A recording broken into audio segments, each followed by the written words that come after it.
वास्तव में उसके भाव जो है समझ नहीं पाएंगे।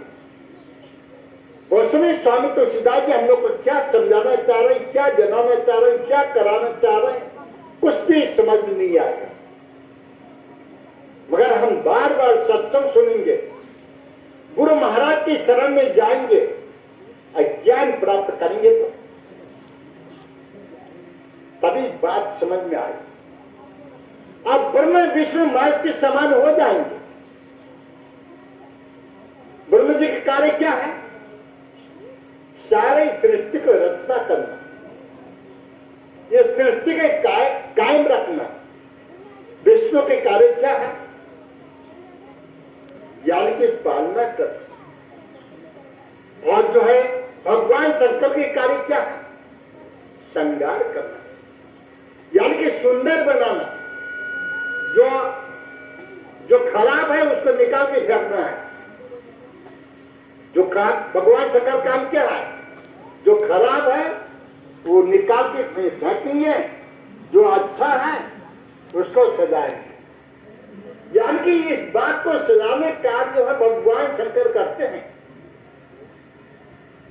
बाहर देखने तो सुंदर है मगर अंदर दुनिया भर की बीमारी लगी होता, क्योंकि भगवान शंकर का निवास है हमारे हृदय में। भगवान शंकर का निवास हमारे हृदय में है, और हमारे हृदय जो काम नहीं करना छोड़ दिया तो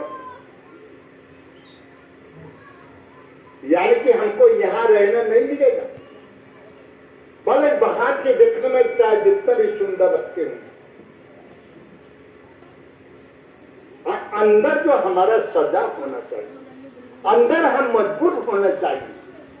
ये संभव कब हो सकता है? कैसे हो सकता है?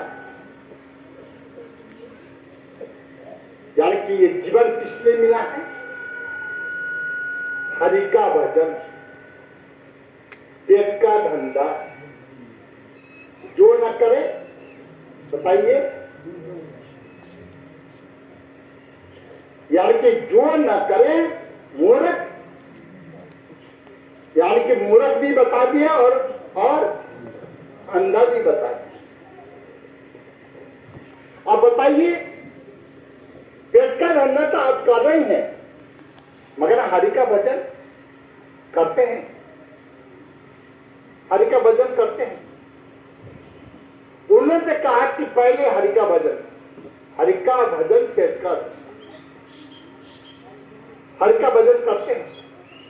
हरि का भजन करने का तरीका मालूम है? हरि का भजन कैसे करना चाहिए जानते हैं?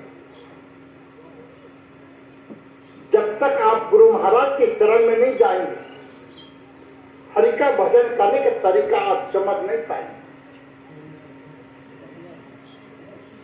भजन करने का तरीका, ध्यान करने का तरीका गुरु महाराज जी समझाते हैं। इसलिए 3 चीजों का महत्व दिए हैं जीवन में। 3 चीज जीवन में बहुत ही महत्वपूर्ण है। ये क्या है? यानी कि समय के राजा। ये क्या है? समय के डॉक्टर।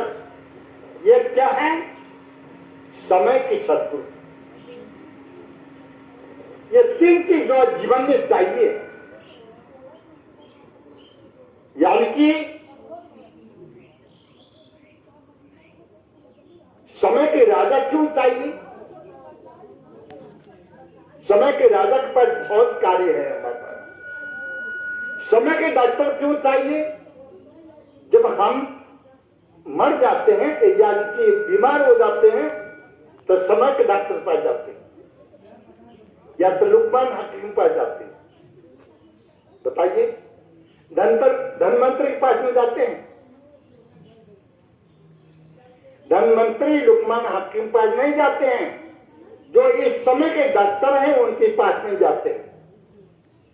अब भगवान के भक्त के लिए कहां भटकते? देखिए, भगवान की भक्ति करने का तरीका समय के सदगुरु बताते हैं। इसलिए गोस्वामी स्वामी तुलसीदास जी ने यानी कि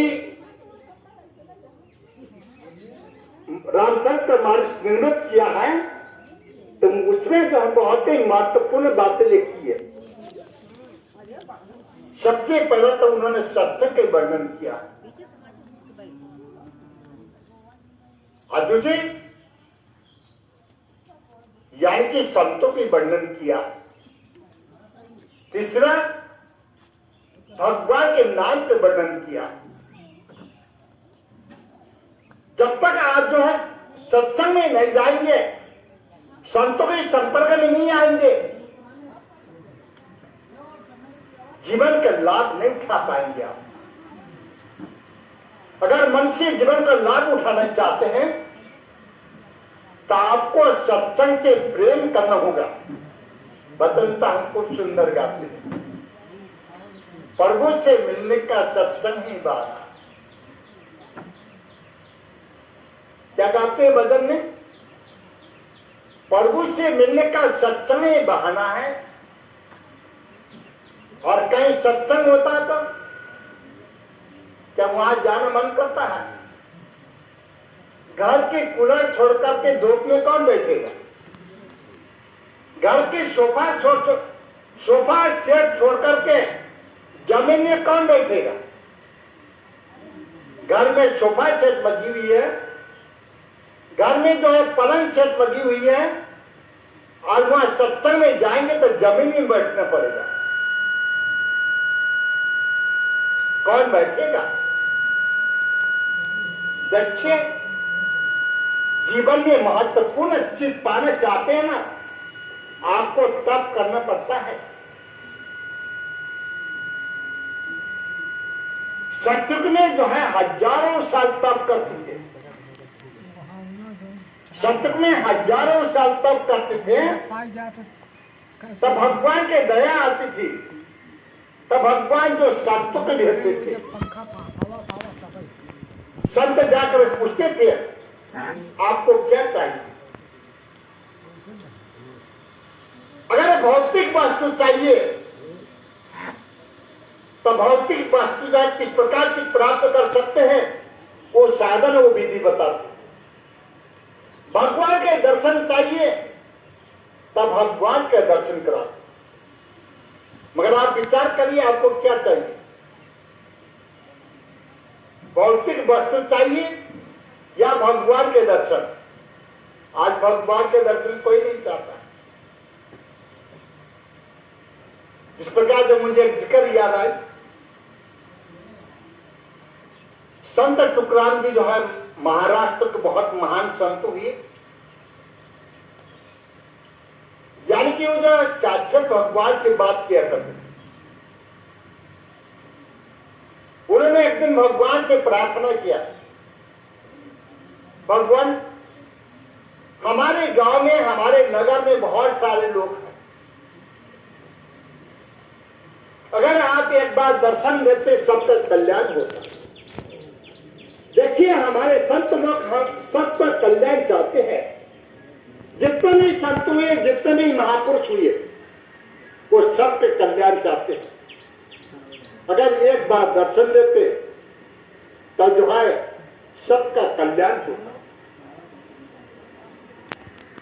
भगवान कहते हैं टुकराम,